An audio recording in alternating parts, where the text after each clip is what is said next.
À moins que tu vendes à des entrepreneurs ou à moins que tu vendes à tes potes, ne parle pas à tes potes, ne parle pas à d'autres entrepreneurs quand tu veux créer un produit en tout cas. Dans 100% des cas, ça fonctionne pas.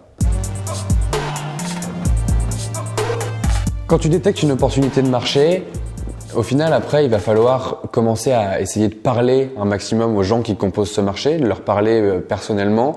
Et il y a un écueil à éviter qui est très compliqué à éviter parce que c'est la solution de facilité, c'est de parler soit à tes potes, soit à d'autres entrepreneurs. Et en fait, c'est quasiment toujours une erreur, ça marche jamais. Parce que quand tu parles à tes potes, ils veulent te faire plaisir. Ils sont là pour te dire que ce que tu fais c'est bien, ils sont là pour te soutenir, mais ils font rarement en fait partie de ta cible. Et donc ils te donnent pas forcément des feedbacks de est-ce que eux ça les intéresse, et ils vont te donner des feedbacks de bah ouais c'est cool, tu fais ta boîte, je suis content pour toi. Et en plus de ça, que ce soit tes potes ou des entrepreneurs, il y a de très fortes chances pour qu'ils soient même pas dans ta cible. Et qu'en fait tu demandes des conseils et des feedbacks à des gens qui n'ont même pas d'intérêt à la base à utiliser ton produit. Et ça, c'est forcément une erreur. Il y a forcément un truc qui fonctionne pas là-dedans. Ce qui illustre le mieux ça, c'est quand même tous les trucs, toutes les communautés d'entrepreneurs qu'on peut voir sur Facebook, les groupes, etc. Je citerai pas de nom. Et moi, j'ai toujours du mal un peu avec ces échanges-là parce que c'est des gens qui viennent, qui proposent leur idée de start-up. Et puis, il y a toujours des gens derrière qui viennent démonter les idées de start-up ou dire que c'est une bonne idée. Mais au final, ça n'a rien à, les gens qui vont répondre à ces idées de start-up et qui vont donner leur avis sont même pas dans la cible. Et donc, ils se placent un peu comme des experts, un peu extérieurs à la situation, comme s'ils avaient compris comment tous les marchés fonctionnaient et que du coup, ils pouvaient te dire si oui ou non ton idée était bonne. Dans 100% des cas, ça fonctionne pas. À moins que tu vendes à des entrepreneurs ou à moins que tu vendes à tes potes, ne parle pas à tes potes, ne parle pas à d'autres entrepreneurs quand tu veux créer un produit en tout cas. Par exemple, moi, quand j'ai lancé l'année dernière un site de recettes, au lieu de le lancer à une communauté de passionnés de cuisine qui allaient être susceptibles d'utiliser le site, etc., je l'ai lancé sur mon Facebook. Et en fait, sur mon Facebook, il y a tous mes potes, il y a plein d'autres entrepreneurs, il y a des gens qui me suivent de Menu Next Door de l'époque, etc. Et en fait, j'ai fait 900 inscrits en une journée de mon réseau, mais la valeur était quasiment nulle parce que peut-être qu'au milieu de ces 900 personnes, il y avait 3, 4, 5, 10 personnes qui étaient intéressées par la cuisine. Les autres étaient juste curieuses de voir ce que j'avais fait. Et le problème de ça, c'est que tu te retrouves avec ce qu'on appelle une vanity métrique. Donc, j'ai 900 inscrits, je suis très content, ma boîte marche. Mais en réalité, s'il y a personne de ta cible qui s'est inscrit sur ce que tu proposes, c'est qu'il y a un problème et personne va utiliser vraiment ton produit et l'intérêt est pas du tout validé. Donc, faut absolument éviter ça. Faut absolument éviter d'avoir les curieux qui viennent s'inscrire sur ton site et qui contribuent à faire grossir tes chiffres, mais qui contribuent pas à faire grossir ton business. Parce qu'en fait, c'est le même résultat que si tu avais des faux comptes. C'est comme si tu allais acheter des abonnés. Tu vas faire grossir le nombre, mais tu n'as fondamentalement personne de réel, entre guillemets, qui est vraiment intéressé par ce que tu proposes. Donc, il faut éviter ça à tout prix. La clé pour pas tomber là-dedans, c'est de se focus sur ta cible, en fait, de te focaliser uniquement sur ta cible. Et la cible, tu dois la définir en amont. Parce que c'est elle qui te permet de trouver le problème que tu résous. C'est une des questions que tu dois te poser quand tu crées un produit. Quel est le problème que tu résous? Genre, c'est quoi le problème que tu résous? Pour détecter un problème, il y a quand même une situation dans laquelle c'est plus facile. C'est toujours plus facile de détecter un problème sur un marché et dans un milieu que tu fréquentes de manière générale. C'est ce que je disais avec Anyone Can Scale juste avant. En fait, c'était facile pour nous de détecter le problème des gens qui veulent scaler leur boîte de service parce qu'on les côtoie au quotidien, qui nous parlent, qu'on est au milieu de ces communautés-là, qu'on les voit échanger entre eux, etc. Et que même nous-mêmes, on en fait partie. Aujourd'hui, que ce soit Coup d'État ou que ce soit The Family, on est un peu des boîtes de service. Donc au final, on a même le problème nous-mêmes. Et ça aide vraiment à détecter un problème. Un autre exemple, ça va être WeWork. WeWork, c'est des espaces de coworking très haute qualité qui coûtent plus cher que la majorité des espaces de coworking que tu peux trouver ailleurs, mais qui ont un standing très très élevé. À la base, le mec, il a pas juste eu l'idée de WeWork en se levant un matin. Il a bossé avant des années en coworking. Il a créé d'abord des espaces de coworking qui avaient pour vocation à être écologiques, autosuffisants, avec des éoliennes sur les toits et où au final, il pouvait avoir une espèce d'espace de coworking vert. Et puis, au bout de quelques années à faire ce business-là, et après avoir accumulé de l'expérience sur les espaces de coworking et surtout sur ce que les gens attendaient d'un espace de coworking, il s'est dit ok, comment on passe au niveau supérieur et comment on crée un espace de coworking qui va vraiment résoudre les problèmes que tous les gens qui veulent travailler dans des espaces communs ont. Quels sont ces problèmes-là? Et encore une fois, c'est facile pour lui parce que ça fait des années qu'il traîne dans ce milieu-là et qu'il voit des clients et qu'il peut détecter les opportunités à balle tout le temps. C'est un truc qu'on retrouve en fait dans plein de boîtes et dans plein de produits différents. Par exemple, si on prend Sketch.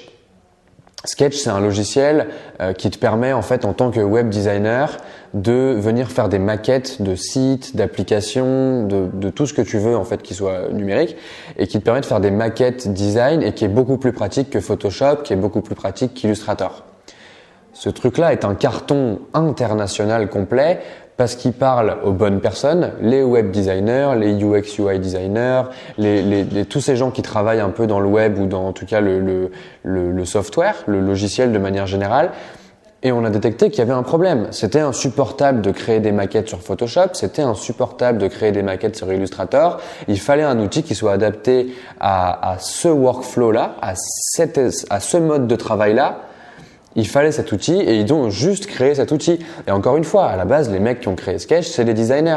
Et ils expérimentent le problème eux-mêmes, ils se rendent compte qu'il existe, ils côtoient plein d'autres gens qui ont le même problème en même temps qu'eux. Et donc ils se disent, ok, là clairement, il y a un truc qu'on peut résoudre, on peut améliorer matériellement la vie des gens en créant un produit, on va le faire. Donc c'est ça le truc, c'est qu'il faut essayer d'arriver à détecter le problème que tu veux résoudre. C'est la première étape. Il y a une sorte de framework que je trouve très intéressant pour parler de tout ça. C'est la matrice de Nir Eyal. Nir Eyal, il a écrit un bouquin qui s'appelle Hooked et qui en fait t'explique comment créer un produit qui rend les gens un peu addicts à ce que tu fais. Et il a une de ces matrices qu'il utilise dans le bouquin qui s'appelle la matrice de la manipulation. Donc c'est à prendre avec des pincettes, il explique que éthiquement il faut faire attention à ce qu'on fait, etc. Mais en tout cas, cette matrice, elle se décompose en 4 parties. Il y a 2 choses qu'on va regarder pour placer un produit dans cette matrice justement. C'est 1, est-ce que j'utiliserai moi-même mon produit? Et 2, est-ce que ça améliore réellement et matériellement la vie des gens? Si tu utilises ton produit toi-même et que tu améliores vraiment la vie des gens, là, on est dans le tout bon. On est vraiment dans ce qu'on cherche dans la création d'un produit. C'est la manière la plus facile de créer un produit qui va plaire aux gens parce que on peut avoir une vraie connexion avec les gens pour lesquels on le crée et on peut détecter les problèmes beaucoup plus facilement. Par contre, si tu améliores la vie des gens mais que tu l'utilises pas, t'es juste un vendeur en fait. T'es juste, l'exemple par exemple, ça va être le dropshipping. Genre tu vas vendre des produits qui t'intéressent pas nécessairement toi, pour lesquels t'éprouves pas forcément d'intérêt, mais par contre tu vas les vendre et tu vas faire du cash avec et ça fonctionne. C'est une manière de faire du business qui fonctionne. Mais je trouve personnellement que créer un produit dans ce cadre-là où tu n'es pas toi-même la cible de ton produit, c'est très compliqué. Ensuite, il y a l'autre cas où tu améliores pas la vie des gens, mais tu l'utiliserais toi-même. Très souvent, dans ce cas-là, tu tombes dans ce que Nir Eyal appelle la catégorie des entertainers, donc les gens qui créent en fait des loisirs.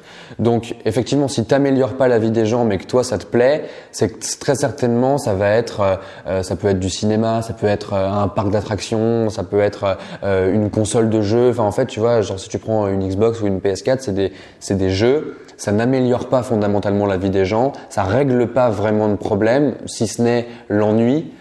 Après, ça apporte d'autres choses, mais ça règle pas vraiment de problème. Par contre, c'est aussi une manière de faire du business qui fonctionne, mais qui est aussi un peu plus compliqué pour créer un produit que les gens vont vraiment aimer. Et enfin, tu as la dernière catégorie qui est que si tu n'améliores pas la vie des gens et que tu l'utilises pas toi-même, bah en fait, soit tu es un dealer, ce qu'on appelle un dealer, et qu'en fait tu essaies de refourguer des produits qui ne t'intéressent pas et tu essaies juste de te faire du cash sur le dos d'autres gens. Soit tu n'as juste pas de business et en fait si ça t'intéresse pas toi-même et que t'es pas capable d'améliorer un tant soit peu la vie des gens et que ça n'intéresse personne, bah en fait t'es dans la case de la matrice qui fait que ton business fonctionnera pas. Donc pose-toi vraiment la question, dans quelle case tu es? Est-ce que tu es en train de créer un produit qui te parle à toi? Et est-ce que tu es en train de créer un produit qui va améliorer vraiment la vie des gens, qui va régler un problème dans leur vie? Ou est-ce que tu es dans une des 3 autres cases et comment tu te places par rapport à ça?